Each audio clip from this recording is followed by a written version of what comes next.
हरे कृष्णा दोस्तों। मैं अजय राय और मेरा आज YouTube पे आने का मात्र एक ही उद्देश्य है, श्री राधा रानी की महिमा और सद्गुरुदेव भगवान की कृपा पर प्रकाश डालना। तो दोस्तों, हमारे एक बहुत ही अच्छे मित्र ने आज एक हमसे एक प्रश्न किया था कि कर्म किसे कहते हैं। तो मुझसे ज़्यादा देर तक बात नहीं हो पाई इस मुद्दे पे, तो सोचे कि एक वीडियो ही इस पे बना देते हैं, उन तक भी पहुंच जाएगा और लोगों तक भी पहुंचेगा। तो आइए जानते हैं कर्म किसे कहते हैं और कर्म कितने प्रकार के होते हैं, कौन से कर्म हमें करने चाहिए, कौन से नहीं करने चाहिए। तो दोस्तों, कर्म तीन प्रकार के होते हैं: संचित कर्म, प्रारब्ध कर्म और क्रियमान कर्म। अब जानते हैं किसे संचित, किसे प्रारब्ध और किसे क्रियमान कहते हैं। तो दोस्तों, संचित कर्म वो होता है कि इस जन्म से पहले हमारे अनंत जन्म हो चुके हैं और उस अनंत जन्म में हम लोगों द्वारा अनंत पाप और पुण्य हुए हैं।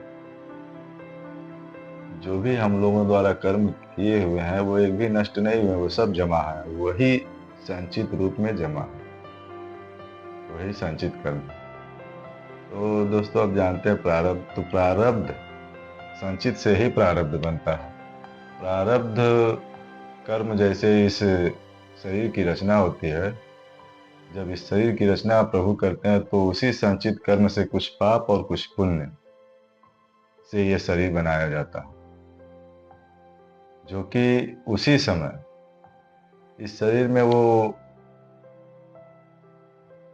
घटना या जो भी घटने वाला है इस जीवन में, वो सब इसी में डाल देते हैं प्रभु। पाप में, पुण्य में, जो भी आपको पुण्य मिलने वाला है, जो भी आपके साथ दुर्घटना घटने वाली है, वो प्रारब्ध कहलाता है। उसी के हिसाब से, संचित कर्म के हिसाब से ये प्रारब्ध भोगना पड़ता है।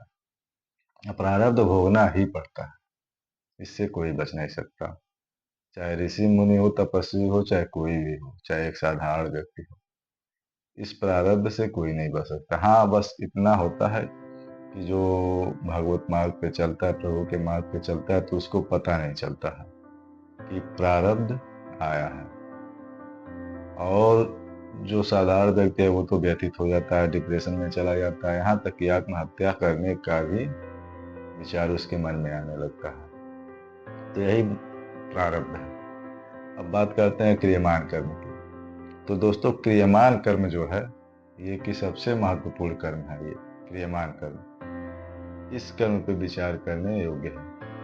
तो क्रियमान कर्म किसे कहते हैं? तो मतलब वर्तमान कर्म में जो कर्म आप कर रहे हैं इस समय, वर्तमान कर्म, यही क्रियमान कर्म है। इसी क्रियमान कर्म से संचित कर्म बनता है। इसी क्रियमान कर्म जो कर रहे हैं ये जाके आपके गोदाम जैसे बना होता है, उसी में इकट्ठा होता है, वही संचित कर्म। तो इसी क्रियमान कर्म से ही संचित बनता है। अब इस कर्म को आप सुधार के अच्छे कर्म करके अपने संचित को भी अच्छा बना सकते हैं, प्रारब्ध को भी अच्छा बना सकते हैं इस कर्म द्वारा। तो आइए जानते हैं कि संचित कर्म जो भी हमने जमा किए हैं उसको भोगने से और प्रारब्ध को भोगने से छुटकारा कैसे मिल सकता है। तो दोस्तों, इसका मात्र एक ही रास्ता है, वो है प्रभु की भक्ति। प्रभु की भक्ति करिए, प्रभु का नाम जप करिए, खूब नाम जप करिए, ताकि संचित और प्रारब्ध से, दोनों से छुटकारा मिल सके। और इससे कोई बचने का रास्ता नहीं है, प्रारब्ध भोगना ही पड़ेगा। थोड़ा भक्ति करने से, नाम जप करने से आसान हो सकता है, पता नहीं चलेगा आपको, प्रभु हल्के में देके भोगा देंगे। तो दोस्तों, ये तरह कर्मों का बात, आशा करते हैं आप लोगों को समझ में आया होगा। समझ में आया होगा तो चैनल को लाइक और सब्सक्राइब जरूर करिएगा और बेल आइकन को दबाना मत भूलिएगा, ताकि हमारी अगली वीडियो जो है आपके स्क्रीन पे सबसे पहले शो करे। तो मिलते हैं अगले वीडियो में, तब तक के लिए राधे राधे।